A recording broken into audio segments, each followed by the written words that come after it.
எல்லாருக்கும் நமஸ்காரம். இன்றைக்கி என்னோடய கேரளா சமையலறையில் கேரளா சத்யா ஸ்பெஷல் ஓலன் எப்படி பண்ணுறதுன்னு பார்க்கலாம். கேரளாவில் சில இடங்கள்லாம் சத்யாவுக்கு ஓலன் தேங்காய் பால் போடாமல் தான் செய்வாங்க. இந்த ஓலன் செய்கிறதுக்கு ரொம்ப ஈஸி, அப்புறம் ரொம்ப டேஸ்டியாக இருக்கும். வாங்க பார்க்கலாம்.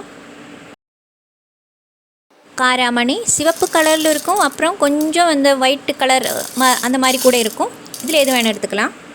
நல்லா வாஷ் பண்ணதுக்கப்புறம் தண்ணி ஊற்றி அரை மணி நேரம் ஊற வைக்கலாம். அப்போ சீக்கிரம் வெந்துடும். காராமணி குக்கரில் தான் வேக வைக்கணும். தேங்காய் பால் ஊற்றி ஓலன் செய்யும்போது வெள்ளை கலர் பூசணிக்காய் தான் யூஸ் பண்ணுவாங்க. ஆனால் இதுக்கு எல்லோ கலர் பம்கின் தான் நல்லாயிருக்கும். இந்த மாதிரி ஒரு பீஸ் எடுத்து தோலெல்லாம் எடுத்துட்டு கட் பண்ணி எடுக்கணும்.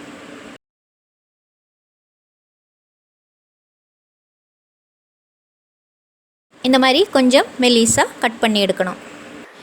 இப்போது எல்லாமே நல்லா கட் பண்ணி எடுத்தாச்சு. இது தேவையான அளவு தண்ணி ஊற்றி வேக வைக்கணும். இப்போது நல்லா கொதி வந்துடுச்சு. இதில் தேவையான அளவு உப்பு, அப்புறம் பச்சை மிளகாய். காரத்துக்கு பச்சை மிளகாய் மட்டும்தான் போடுவாங்க. அதனால் பச்சை மிளகாய் ரொம்ப காரமாக இருந்தால் 1 போட்டால் போதும், இல்லை 2 போடலாம். இப்போது வேக வைக்கலாம்.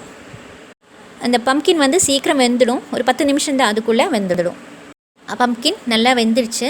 இப்போது இதில் நம்ம வேக வச்சுருக்கிற காராமணி சேர்த்து நல்லா மிக்ஸ் பண்ணலாம். காராமணி இந்த மாதிரி நல்லா குக் ஆகணும். காராமணியும் சேர்த்து நல்லா மிக்ஸ் பண்ணிவிட்டு நல்லா கொதி வந்ததுக்கப்புறம் இதில் உப்பு, நம்ம காராமணி வேக வைக்கும்போது உப்பு சேர்க்கலை, அதனால் தேவையான அளவு உப்பு சேர்த்துக்கலாம். கொஞ்சம் கறிவேப்பிலை வேணால் கொஞ்சம் ஜாஸ்தி போட்டுக்கலாம். ஏன்னா அந்த ஃப்ரெஷ் கறிவேப்பிலையோட ஃப்ளேவர் ரொம்ப நல்லாயிருக்கும். 1 நிமிஷம் அப்படியே நல்லா கொதிக்கட்டும்.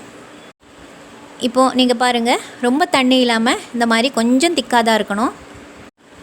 லாஸ்ட்டில் 2 டீஸ்பூன் தேங்காய் எண்ணெய் ஊற்றி ஃப்ளேம் ஆஃப் பண்ணலாம். அவ்வளோதான், நம்ம ஓலன் ரெடி ஆகிடுச்சு. தேங்காய் பால் இல்லாத ஓலன் ரெடி ஆகிடுச்சு.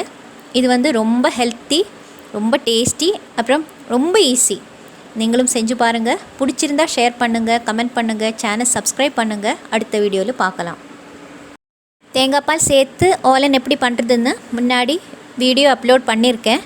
பார்க்கலைன்னா நீங்கள் போய் பாருங்கள். வீடியோ லிங்க் டிஸ்கிரிப்ஷன் பாக்ஸில் போட்டிருக்கேன்.